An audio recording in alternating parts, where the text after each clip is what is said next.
എല്ലാവരോടും സമാധാനമായിരിച്ച് ശുദ്ധീകരണം പ്രാപിക്കാൻ ഒരു സാധ്യതയും ശുദ്ധീകരണം കൂടാതെ ആരും കർത്താവിനെ കാണുകയില്ല.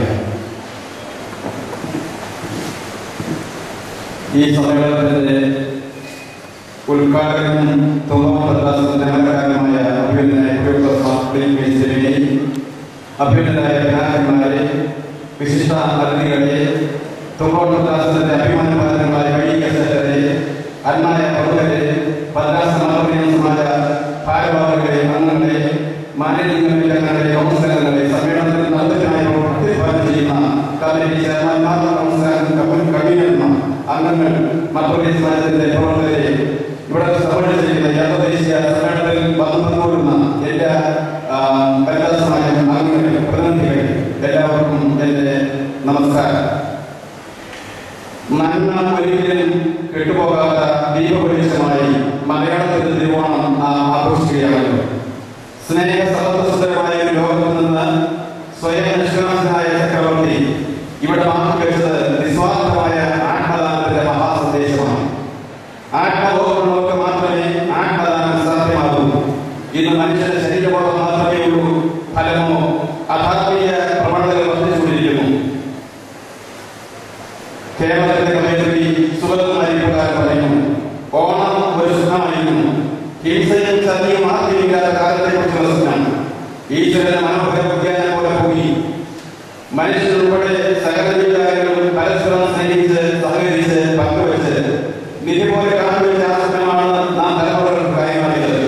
ഇന്ന് അതിലേക്ക് ചോർന്നുകൊണ്ടിരിക്കുന്നതും അത് തന്നെ. ഉപഭോഗ സംസ്കാരത്തെ പഠിക്കാത്ത മലയാളി ആരെയും സ്നേഹിക്കുവാനോ വിശ്വസിക്കുവാനോ ബഹുമാനിക്കുവാനോ പറ്റാത്ത മാറി കഴിഞ്ഞു. ഫലമോ സ്ത്രീജനങ്ങളോട് കുഞ്ഞുങ്ങളോടുമുള്ള അതിക്രൂരത വർദ്ധിച്ചുകൊണ്ടിരിക്കുന്നു. ഇത്തരത്തിൽ ഇന്ത്യയുടെ പ്രധാനമന്ത്രിയായിരുന്നത് ജവഹർലാൽ നെഹ്റു ഒരിക്കൽ പറഞ്ഞത് ഓർക്കുകയാണ്, നിങ്ങളൊരു ജനതയെ ഉദ്ധരിക്കുവാൻ ആഗ്രഹിക്കുന്നുവെങ്കിൽ ആദ്യം അവിടുത്തെ സ്ത്രീകളെ ഉദ്ധരിക്കുക. സ്ത്രീ നന്നായാൽ കുടുംബം നന്നായി, കുടുംബം നന്നായാൽ സമൂഹം നന്നായി, സമൂഹം നന്നായാൽ നാട് നന്നായി, രാഷ്ട്രം നന്നാണെങ്കിൽ ഇതാകട്ടെയുള്ള ലക്ഷ്യം. ഇന്ന് പലതും കീഴിൽ പറയുന്ന കാലഘട്ടമാണ്. മൂല്യങ്ങളുടെ കുഴിമനസ്സിൽ സത്യങ്ങളും തത്വങ്ങളും അന്തർധാനം ചെയ്യുന്നു. ജീവിതത്തെ വിവേകവും വിവേചിക്കുവാനുള്ള ഉദ്ദേശം നഷ്ടമാകുമ്പോൾ മനുഷ്യൻ വിചാരമാകുന്നു. ഭയങ്കരവും ശൂന്യം വേദാളകരതായി എന്ന് പറഞ്ഞതുപോലെ സ്നേഹശൂന്യതയിൽ ചെലുത്താൻ നരകമായിരിക്കുകയാണ് യാന്ത്രിക സംസ്കാരത്തിന്റെ വാർത്തയിൽ ഒഴിച്ചു നിൽക്കുന്ന ആധുനിക മനുഷ്യന്റെ ആവാസ സ്ഥാനങ്ങൾ. കണ്ണഞ്ചിപ്പിക്കുന്ന അതിന്റെ വെളിച്ചം പുറത്തു മാത്രമേ ഉള്ളൂ, അകത്തത്രയും തമാവരങ്ങളാണ്. ഈ അന്ധതയുടെ അന്ധകാലത്തിൽ അമ്മയെയും പെങ്ങളെയും തിരിച്ചറിയാനുള്ള വാർത്തയില്ലാതായി പോയി. രക്തത്തിന്റെ ആധുനിക അപകാരങ്ങൾ പിടിച്ചുകൊണ്ടിയ കുടുംബത്തിലും സമൂഹത്തിലും ബലഹീനതയ്ക്ക് ഗതിയില്ലാതായി. സ്വന്തം ജനത്തിന്റെ ആധാരമായ മാതാവും സ്വകീയ ജീവന്റെ ആത്മാംശമായ സന്താനവും അവന്റെ കണ്ണിൽ കേവലം വസ്തുക്കൾ മാത്രം. വസ്തുക്കളുടെ ലോകത്തെ നയിക്കുന്നതും നിയന്ത്രിക്കുന്നതും സമ്പത്താണ്. അതിന്റെ പുറകെ ഓടുന്നവർക്ക് അമ്മയുടെ മടിത്തട്ടിലെ ആത്മീയതയോ കുഞ്ഞിന്റെ വ്യക്തിത്വത്തിന്റെ സ്വകീയ നാദമോ തിരിച്ചറിയുവാൻ കഴിയുമെന്ന് തോന്നുന്നു. 2013 മാസം 19 ബുധനാഴ്ച മലയാള മനോരമയും പോലീസ് ആ ശ്രീലേഖ കലക്ടർമാരെന്ന തലക്കെട്ടിൽ ഒരു ലേഖനം എഴുതിയിരുന്നു. ലേഖനം സമാപിക്കുന്നതിന് ചോദ്യങ്ങൾ ചോദിച്ചുകൊണ്ടാണ്. വെളുത്തസരിയായ പെണ്ണിനെ തകരി കലക്ടറെ വിളിച്ചത് എന്തിനും ഞാൻ സംശയിക്കുകയായിരുന്നു. എത്ര അന്വേഷണമായ പേര്. കടലിൽ പോകുന്ന മുഖ്യമന്ത്രി സുരക്ഷ മുഖ്യമന്ത്രിയുടെ കൈയാണെന്ന തത്വം മറക്കുന്നവരെ പിന്നെ എന്ത് വിളിക്കാൻ? ഒരു കുടുംബം രക്ഷപ്പെടണമെങ്കിൽ സ്ത്രീയായിട്ട് മതിയെന്ന തത്വം, ഒരു സമൂഹത്തിന്റെ ഭാവി സ്ത്രീയുടെ കയ്യിൽ സുരക്ഷിതമാണെന്ന തത്വം എവിടെ പോയി വന്നു? നമ്മുടെ കർത്തവ്യമാർ കൂടി വരികയാണോ? സുഖബോധങ്ങൾക്കും പൊന്നിനും പണത്തിനു വേണ്ടിയുള്ള അനാഥ ആഗ്രഹമാണ് കർത്തവ്യമാരെ സൃഷ്ടിക്കുന്നത്. മുമ്പത്തേക്കാൾ വലുതാക്കൽപ്പാടിയുടെ എണ്ണം കൂടി വരികയാണ്. രണ്ട് സമകാലിക സംഭവങ്ങൾ പിടിക്കും. സ്ത്രീയെ പറയുന്നത് സ്ത്രീകൾ ചെയ്യില്ല, അവർ അതിനാവില്ല എന്ന് തന്നെയാണ് വിശ്വസിക്കാൻ ഇഷ്ടപ്പെടുന്നത്. ദൈവം സ്ത്രീകളെ തന്നെയാണ്. മൃദുഹൃദയരായി സ്നേഹം, ക്ഷമ, കരുണ എന്നീ നല്ല കാര്യങ്ങളുടെ ഹൃദയവുമായി സഹിക്കാനും ധരിക്കാനും വലിയ കഴിവുമായി എന്തുകൊണ്ടാണ് ഇത്തരത്തിലുള്ള സ്ത്രീ മനഃപൂർവ്വം എന്റെ വഴിയിലൂടെ സഞ്ചരിക്കുന്നത്? ഈ ചോദ്യം നമ്മുടെ കണ്ണുകൾ പ്രവർത്തിക്കേണ്ടതാണ്. പാരമ്പര്യമായി നമ്മുടെ കുടുംബത്തിൽ നിലനിൽക്കുന്ന മൂല്യങ്ങളായ ആത്മീയ സംസ്കാരത്തിന്റെ അഭാവം ചെറുപ്പത്തിലെ കുഞ്ഞുങ്ങളുടെ മനസ്സിൽ നന്മയുടെയും സ്നേഹത്തിന്റെയും ദൈവിക മൂല്യങ്ങളുടെയും സംവേദനക്ഷമതയുടെ അഭാവം നല്ല മാതൃകളെ കാട്ടിക്കൊടുക്കുവാനും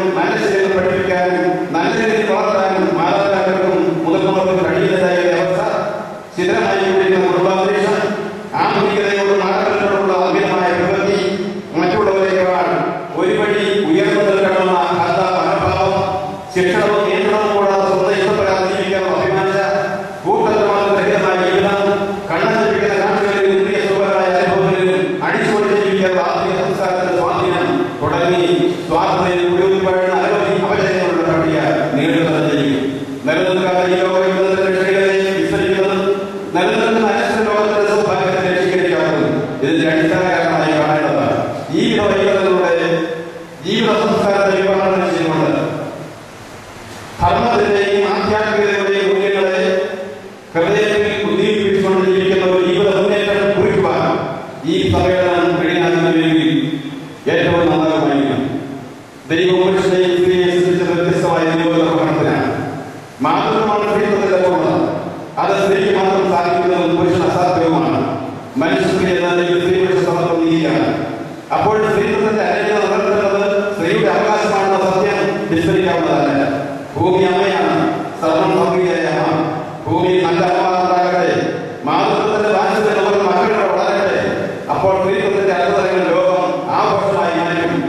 വിവിധ മേഖലകളിൽ സ്ത്രീ ശക്തീകരണം അനിവാര്യമാണ്. സ്ത്രീയിൽ അന്തരീയമായ കഴിവ്, സർഗാത്മകത, ആത്മീയ ഭാവനയിൽ ഇവ കണ്ടെത്തി പരിപോഷിപ്പിച്ച് ആത്മവിശ്വാസത്തോടെ എല്ലാ മേഖലകളിലും പ്രവർത്തിക്കുവാൻ സ്ത്രീയെ ശക്തരാക്കുകയാണ് സ്ത്രീ ശക്തീകരണത്തിന്റെ ലക്ഷ്യം. സമർപ്പണത്തിന്റെയും ഇച്ഛാശക്തിയുടെയും അക്ഷരത്തിന്റെയും കഠിനാധ്വാനത്തിന്റെയും ഫലമാണ് സ്ത്രീ ശക്തീകരണം. ഗുണപരമായി പ്രതികരിച്ചുകൊണ്ടും ഉറച്ച സമീപനത്തോടെ പ്രതികരിച്ചുകൊണ്ടും ദൈവം മേൽപ്പിക്കുന്നതിന്റെ വിശുദ്ധമായ ഗ്രഹജാലങ്ങളെ മേൽപ്പിക്കേണ്ടതാണ്. ആദിമ മാതാവായ ഹവ്വായെ എടുക്കുന്നതല്ല, പ്രകൃതി അനുസരണത്തിന്റെയും സൗന്ദര്യയുടെയും സമർപ്പണത്തിന്റെയും കാരണത്തിന്റെയും ആന്തരിക മൂല്യത്തിന്റെയും കേടാരമായ ദൈവമാതാവിന്റെ സഹാനുഷ്ഠ മാതൃക പിൻപറ്റുവാനുള്ള ആഗ്രഹം ഓരോ ക്രൈസ്തവ പദ്ധതിക്കും ഉണ്ടാകണം. അശ്രദ്ധയും അനശ്രദ്ധയും അജ്ഞതയും അഹന്തയും മാറ്റി വിശുദ്ധിയും വിനയവും സ്നേഹവും വിശ്വാസവും കൊണ്ട് നിറയപ്പെട്ട വീട്ടുന്നതായി നാം പരിണമിച്ചേ മതിയാകും. അതിലൂടെ അന്ധകാലത്തു നിന്നും സത്യവചനത്തിലേക്കുള്ള മാറ്റം സുനിശ്ചിതമാക്കി യേശുക്രിസ്തുവിനെ സംശുദ്ധമായ ഹൃദയത്തിൽ സ്വീകരിച്ച് ജീവിതത്തിലൂടെ ആവിഷ്കരിക്കുന്ന മൗലിക ക്രൈസ്തവ ധർമ്മം സാക്ഷ്യത്തിന്റെ ധർമ്മം അന്വേഷണമാകണം. ഇതിനെല്ലാം ഉപോത്കരമായ ചിന്താവിഷയമാണ് ഈ സമ്മേളനത്തിൽ നാം ചിന്തിക്കുന്നത്. Without peace and holiness, no one will see the Lord. സമാധാനവും വിശുദ്ധിയും കൂടാതെ യാതൊരു കർത്താവിനെ കാണാൻ കഴിയുകയില്ല. ശാന്തമായ നേതാക്കളാണ് സമാധാനത്തിൽ ഉപയോഗിച്ചിരിക്കുന്നത്. മൂലം നടക്കാത്ത അക്ഷയമായ പൂർണ്ണമായ അവസ്ഥ എന്നിങ്ങനെയുള്ള ആശയം സൂചിപ്പിക്കുന്നു. അനുദിന ജീവിതത്തിലെ ശുദ്ധതയും ഒരുവിധ സന്തോഷത്തെയും സഹോദരത്തോടും പ്രകൃതിയോടും സഹോദര ദൈവത്തോടുള്ള ഐക്യവും ഈ സമാധാനം സൂചിപ്പിക്കുന്നു. ലോകത്ത് തരുവാൻ കഴിയാത്ത ഈ സമാധാനത്തിൽ മാത്രമേ മനുഷ്യ ഹൃദയത്തെ ഐക്യപ്പെടുത്തുവാൻ അനുഗ്രഹപ്പെടുവാൻ കഴിയുകയുള്ളൂ. നീതിയാണ് സമാധാനത്തിന്റെ യാത്ര വേണ്ടത്. കാരണം എല്ലാ ഭേദങ്ങളുടെയും അടിസ്ഥാനമായ ഭാവത്തെ നിർമ്മാണം ചെയ്യുന്നത് ക്രൂശിൽ വെളിപ്പെട്ട നീതിക്കാനാണ്. ക്രിസ്തുവിന്റെ സമാധാനം ഹൃദയത്തിൽ മാറ്റുമ്പോൾ സമൂഹത്തിലും സമാധാനവും സന്തോഷവും ഉണ്ടാകും. അപ്പോൾ നീതി നിർവഹിക്കപ്പെടും. വിശുദ്ധിക്കുന്നത് ഗ്രീക്കിൽ ഹഗിയോസ് എന്ന കത്താലോസ് എന്ന രണ്ട് വാക്കുകളുണ്ട്. ഹഗിയോസ് എന്നതിനർത്ഥവും വേർതിരിക്കപ്പെട്ടത് എന്നാണ്. കത്താലോസിന്റെ വാക്കിന്റെ അർത്ഥം കലർപ്പില്ലാത്തത് എന്നാണ്. ലോകത്തിന്റെ വന്നതിൽ കൂടുന്നാതെ, ലോകത്തിന്റെ കണക്ഷനുകളിൽ കലരാതെ ദൈവത്തിനായി ദൈവിക പ്രവൃത്തികൾക്കായും ഒരുവൻ വേർതിരിക്കപ്പെടുന്ന അനുഭവമാണ് വിശുദ്ധിയുള്ള ജീവിതം. ഹൃദയത്തിന്റെ കണക്ഷനുകളെയും കഴുകിക്കളയുമ്പോൾ ആത്മശോധനയുള്ള ദിവ്യമായ ആത്മീയ വെളിച്ചം അകതാരിൽ പ്രകാശിക്കുന്നു. ആ പ്രകാശ തന്നെയാണ് ദൈവിക ദർശനം. ഇത് നമ്മുടെ ജീവിതത്തിന്റെ ലക്ഷ്യമാണ്. ആ ദൈവിക വെളിച്ചത്തെ ജീവിതത്തിൽ ആവിഷ്കരിക്കുന്നത് നമ്മുടെ ദൗത്യവുമാണ്. ഈ ലക്ഷ്യവും ദൗത്യവും അർത്ഥപൂർണമായി നിർവഹിക്കാനുള്ള ജ്ഞാനബോധവും ആത്മചൈതന്യവും നേടിയെടുക്കുന്ന ദിവസങ്ങളാകട്ടെ. ഇവിടെയുള്ള സമ്മേളന ദിവസമെന്ന് ആത്മാർത്ഥമായി ആശംസിക്കുന്നു, പ്രാർത്ഥിക്കുന്നു. മാത്രമല്ല പ്രമുഖരായ സഹോദരിമാരെ, കഴിഞ്ഞ വർഷം 6 പദ്ധതികൾ നമ്മൾ ആസൂത്രണം നടപ്പാക്കുകയുണ്ടായി.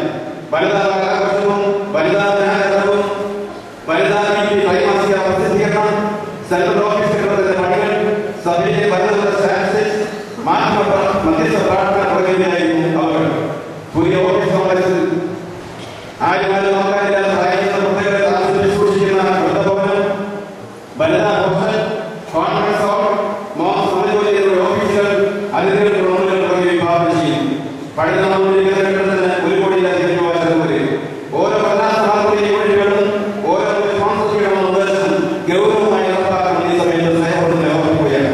വ്യക്തികളായി കഴിവുള്ളവർ അതിനുള്ള സംഭാവനകൾ നൽകി സഹായിക്കണമെന്നും അഭ്യർത്ഥിക്കുന്നു. ഇപ്പോൾ നടന്നുകൊണ്ടിരിക്കുന്ന സഹപ്രവർത്തനങ്ങൾ തുടർന്നുകൊണ്ടിരിക്കുക തന്നെ. ദൈവീക്ഷമായ അടുത്ത വർഷം 1 വർഷക്കാലം നടപ്പാക്കാൻ ഉദ്ദേശിക്കുന്ന പദ്ധതികൾ നിങ്ങളുടെ ശ്രദ്ധയിൽപ്പെടുത്തുന്നു. 1. മാത്രമേ മതാസ്ഥാനത്തിന് 2 or 3 റീജിയണൽ സെന്റേഴ്സ് ഉണ്ടാകുക. ഉത്തര മധ്യ ദക്ഷിണ കേരളത്തിലും ഔട്ട്സൈഡ് കേരളയിലും ഇവിടങ്ങളിൽ കൗൺസിലിംഗ് സെന്റേഴ്സും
അതിന് വിരുദ്ധമായിരിക്കുന്ന സംസാരമോ